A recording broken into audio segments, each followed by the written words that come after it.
All right, let's just dive right in. Can a complete beginner actually make money freelancing with AI? I mean, you've seen the headlines, right? The ones claiming you can make thousands of dollars a month doing absolutely nothing with zero skills. But is that actually reality, or is it just internet hype? Well, to find out, we're going to walk through a fascinating 7-day experiment.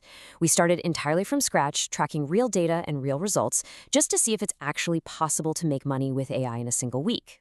Now, to properly answer that question, we had to set some serious ground rules for this experiment. No cheating allowed. That meant no relying on an existing audience, zero prior technical or marketing skills, and absolutely no startup budget. None.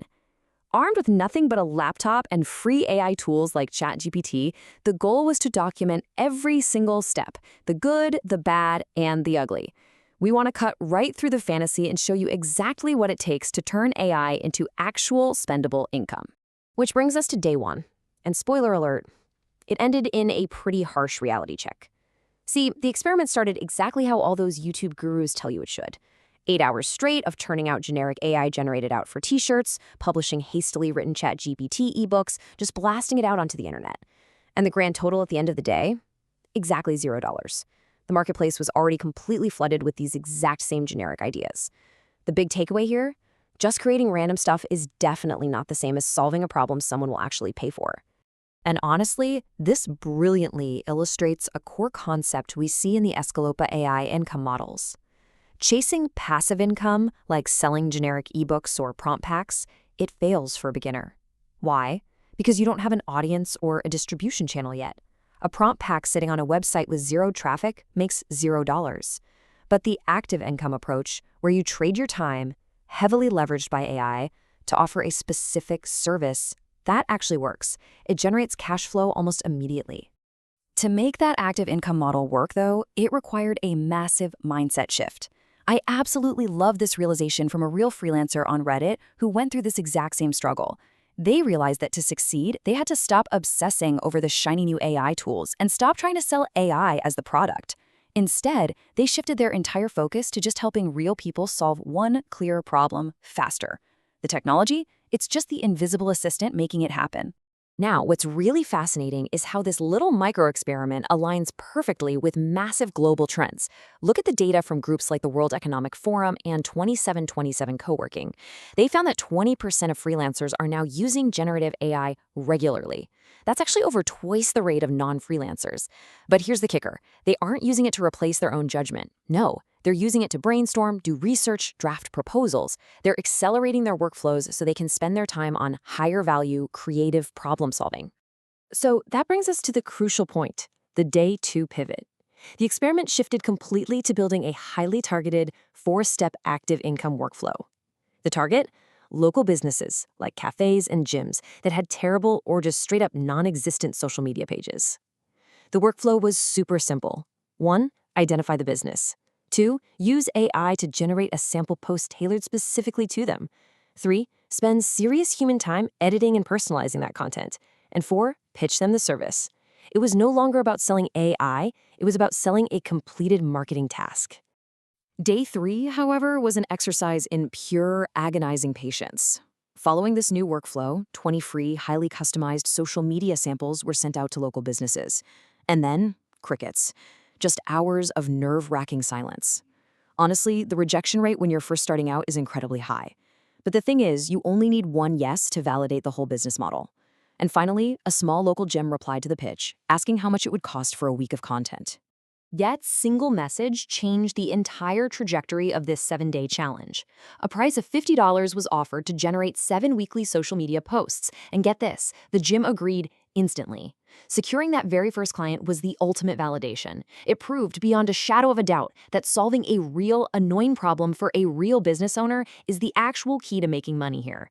The passive income hype was completely gone, but the reality of an active microbusiness had just officially begun. But of course, landing the client was really only half the battle. Day 4 brought the massive challenge of actually delivering high-quality work. And man, this is where the official Upwork AI ethics guidelines proved to be absolutely spot on. When generating the actual posts for the gym, the raw AI text was just, well, it was far too generic. It totally lacked the specific voice and vibe of that local business.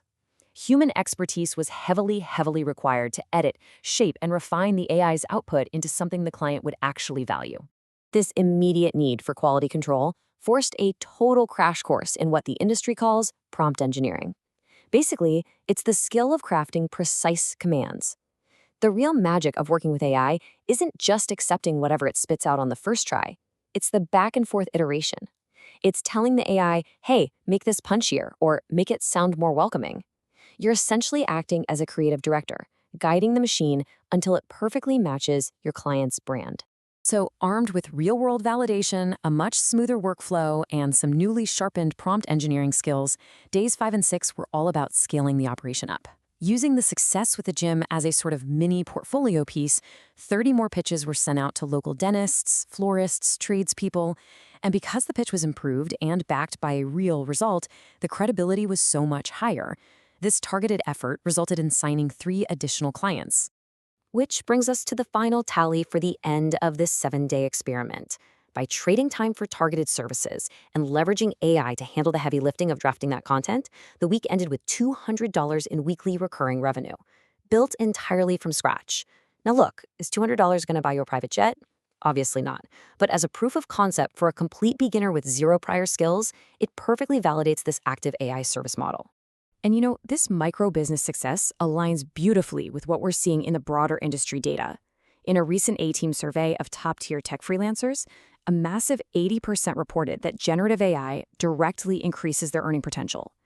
Even wilder, 91% say these skills make them more attractive to clients. By increasing their output capacity and letting them take on way more projects simultaneously, AI is basically acting as a massive force multiplier for their income. However, navigating this new digital economy definitely requires tackling some real ethical gray areas. There's this fascinating academic study from Archive that reveals a major expectation gap between freelancers and clients when it comes to transparency. They identified something called passive disclosure as the most common practice among freelancers. Basically, it means they hide their AI use unless a client explicitly questions them about it. Freelancers assume the client only cares about the final product, but the data shows clients actually prefer proactive transparency. And frankly, relying on secrecy is becoming a very risky long-term strategy. There are massive regulatory shifts happening right now, most notably the European Union's AI Act. Starting in 2025, this law introduces some really strict transparency obligations. If you're generating content using tools like GPT-4 or Midjourney and offering it commercially, you're increasingly going to be required to clearly label that it was made with AI. The days of quietly passing off raw AI output as entirely human-made, yeah, those are legally coming to an end. Let's move to our final review and see how all of this builds into our ultimate takeaways. When we contrast the hype versus the reality of the 7-day challenge, the divide is incredibly clear. The whole get-rich-quick dream of publishing untouched passive AI text completely failed. It generated 0 interest and $0. Conversely, what actually worked was good old-fashioned active pitching, solving a specific pain point, and applying heavy human curation and editing to the AI's drafts. I really want to bring it back to this fantastic Reddit quote because it just perfectly captures the reality of the freelance market right now. At the end of the day, clients are paying to have their problems solved. They honestly don't necessarily care about the exact mechanics of how you do it, as long as the quality is excellent. AI simply allows a single freelancer to operate like a one-man army, expanding their capabilities and acting as their own full-service agency. So if you're going to attempt to enter the AI freelance market yourself, keep these core lessons top of mind.